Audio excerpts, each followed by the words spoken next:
Illumination Studios juga nggak ketinggalan meramaikan momen libur sekolah dengan melepas film keempat dari IP terpopuler mereka.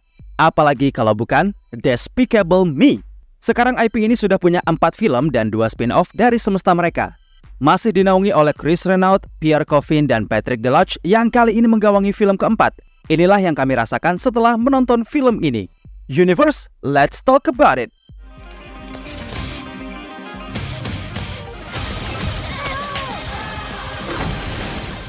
Kali ini, Gru, Lucy, Margot, Edith, dan Agnes plus Little Gru kembali melanjutkan kehidupan harmonisnya bersama si kecil.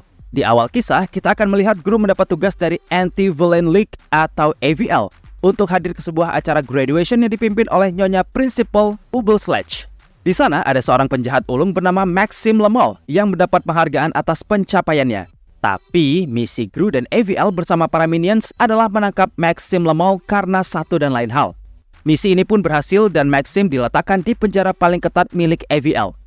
Tapi ketenangan mereka pun kembali diusik lantaran kedatangan pemimpinnya Silas Ramsbottom ke kediaman Gru dan Lucy. Ramsbottom menyampaikan jika Maxime Lemol sudah bebas dan ingin membalaskan dendamnya kepada Gru. Mengingat level kejahatan yang ia lakukan setara dengan Gru ketika menjadi penjahat, agent AVL ini kebingungan apa yang harus ia lakukan. Maka dari itu, Silas Ramsbottom menyarankan Gru untuk mengasingkan keluarganya dari rumah lamanya ini. Dan Ramsbottom juga sudah menyiapkan tempat persembunyian bagi mereka semua di sebuah kota bernama Mayflower. Ada satu lagi, Silas Ramsbottom juga meminta mereka menyembunyikan identitas aslinya agar tidak dicari oleh Maxime Lemol dan orang-orang di sekitarnya. Sementara itu, para minions akan ditugaskan di kantor AVL untuk sebuah percobaan baru yang mereka lakukan. AVL mencoba membuat serum super untuk diinjeksikan kepada para minions dan mengubah mereka menjadi mega minions yang memiliki kekuatan super. Gru dan Lucy berusaha keras membaur dengan masyarakat Mayflower sekaligus menjaga serta menemani Gru Junior yang masih dalam pengawasan ketat. Kekacauan apa yang akan terjadi karena ulah mereka di Mayflower? Lalu bagaimana penjahat sekelas Maxime Lemol berhasil kabur dari tahanan super ketatnya AVL? Dan apakah Project Mega Minions ini akan berhasil? Silahkan disimak karena filmnya sudah bisa kalian tonton per 3 Juli 2024 kemarin.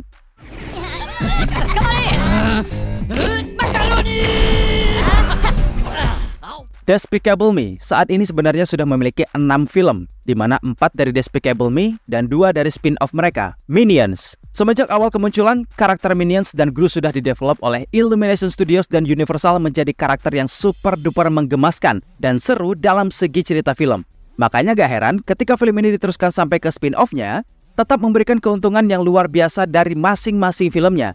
Mau di milking sebanyak apapun ya gak akan membosankan sebenarnya. Kenapa bisa? Ini juga yang akan kita bahas sekaligus yang kami rasakan setelah menonton film ini. Despicable Me yang keempat sempat gue singgung menjadi film yang kembali kepada taste-nya saat di film pertama dan kedua, di mana ada super villain yang menjanjikan semenjak awal pengenalan materi trailernya beberapa bulan lalu. Dan saat film panjangnya selesai ditonton, juga terselip core inti dari 2 film tadi yang tersaji di film keempat. Benang merahnya yang jadi beda, sebab karakter 3 anak adopsi Gru saat ini ada yang sudah memasuki usia remaja, dan Gru juga udah punya anak lagi. Kenapa gue bisa bilang vibes-nya kembali kepada film pertama dan kedua? Salah satunya, kita akhirnya bisa lihat lagi chemistry ayah dan anak-anak. Yang mana kali ini ada baby Gru Junior yang diasuh langsung sama ayahnya. Jadi rasa gemes itu akhirnya kita dapatkan lagi setelah film pertama dan kedua memperlihatkan chemistry Gru dan Agnes bersama para minions. Plotnya juga tetap ada di jalur yang ringan dan santai sekaligus banyak momen lucu dan komedikal yang masih bertahan. Eksistensi para minions juga masih kenceng banget. Namun kali ini elemennya agak tanggung dan ada bagian yang seharusnya gak perlu dipresentasikan dulu sedari awal. Yap, penyajian materi Mega Minions yang sebelumnya sempat beredar kabar akan dibuat dalam bentuk film solo dan menjadi salah satu film untuk universe-nya Illumination Studios. Di dalam trailer, kalian sudah diberikan materi soal eksistensi minion berkekuatan super tersebut. Namun setelah masuk ke dalam film, elemen ini sebetulnya nggak terlalu penting untuk dimasukkan ke dalam cerita. Untuk penonton anak-anak, pastilah excited dengan kehadiran mereka. Dan itu jadi sah untuk dipresentasikan. Sisanya, elemen soal Mega Minions ini menjadi kurang penting. Karena lebih afdol ketika chemistry dan konflik antar karakter utamanya jauh lebih luas dipresentasikan ceritanya. Minions tetaplah pada roleplaynya sedari awal Despicable Me ada di perfilman animasi dan kartun keluarga. hadir menjadi pelengkap sekaligus penguat dari sisi komedikal dan keterlibatan tetap dengan sang karakter utama, yaitu Gru. Final result untuk plotnya masih tetap seru dan aman meskipun masih ada elemen yang kurang diperlukan. Untuk style animasi dan penyajian sinematograf, ternyata ada peningkatan yang cukup bagus dari segi animasinya. Makin halus dan para minions menjadi semakin menggemaskan untuk kalian tonton. Baby Gru dengan kejenakaan dan tampilannya yang lucu mengingatkan kita dengan seorang bayi yang ada di sequel The Incredibles milik Pixar. Tampilannya juga sama ngegemesinnya. Dan mungkin ini adalah part yang akan bikin film ini semakin disukai. Musiknya. Siapa sangka ternyata ada beberapa lagu ikonis dari Blackpink dan BTS yang ikut meramaikan bagian dalam film ini menjadi lebih seru. Panggilan banget nih untuk semua fans K-pop, khususnya fans berat BTS dan Blackpink. Langsung mikir ya kan, tim produksi dan marketingnya tahu banget cara menarik penonton gimana untuk film mereka. Terakhir adalah bagian karakterisasi. Tapi ini penilaian gue sebagai penonton dewasa yang merasakan beberapa plus minus dari developmentnya ya guys ya. Untuk karakter utama memang gak ada masalah sama sekali dalam penyajian kisah mereka yang terus berkembang sesuai kondisi cerita. Namun ada satu karakter penting yang sayangnya tidak tampil banyak dan kita jadi mempertanyakan setelah selesai film, yaitu karakter Dr. Nevario. Yes, Dr. Nevario, sidekicknya Gru sedari film awal, nampaknya tidak begitu dieksplorasi lagi oleh tim penulis skenario dan ide cerita.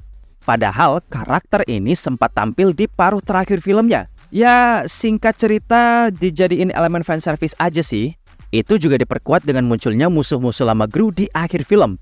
Seperti Vector yang diisi suaranya oleh Jason Segel, ada El Macho di film kedua oleh Benjamin Bratt, kemudian ada Balthazar Bratz yang diisi oleh Trey Parker, dan gak ketinggalan juga villain dari spin-off-nya mereka, Minions. Ada Scarlet Overkill dari Sandra Bullock dan Jon Hamm sebagai Herb Overkill, dan terakhir dari Minions 2 ada Bell Bottom dari Taraji P. Henson beserta anak buahnya yang lengkap di akhir film. Kemudian sidekick dari Maxim Lemol yang juga diceritakan sebagai kekasihnya yaitu Valentina, yang pada akhirnya hanya sebagai pelengkap yang terlupakan.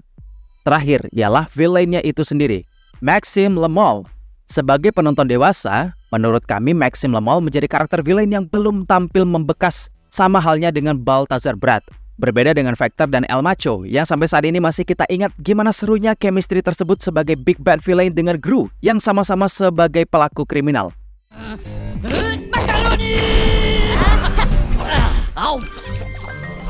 Overall, Despicable Me telah kembali kepada vibes-nya saat di film pertama dan kedua, meski bukanlah sebagai film Despicable Me yang terbaik saat ini. Dari 6 film yang sudah tayang, gue pribadi masih menjagokan film pertama dan kedua serta Minions yang tayang di tahun 2015. Tapi jangan salah gengs, Despicable Me tetap asyik ditonton dan banyak elemen seru yang sayang untuk kalian lewatkan di liburan kali ini. So, silakan disimak dan jangan lupa bagi yang sudah menonton, tulis pendapat kalian di kolom komentar ya Universe. Terima kasih buat yang sudah menonton pembahasan kita kali ini. Terima kasih untuk super thanks dan saweria kalian dan terima kasih yang sudah bergabung di membership community. My name is Putra and Bang Eka has to sign out and until next time.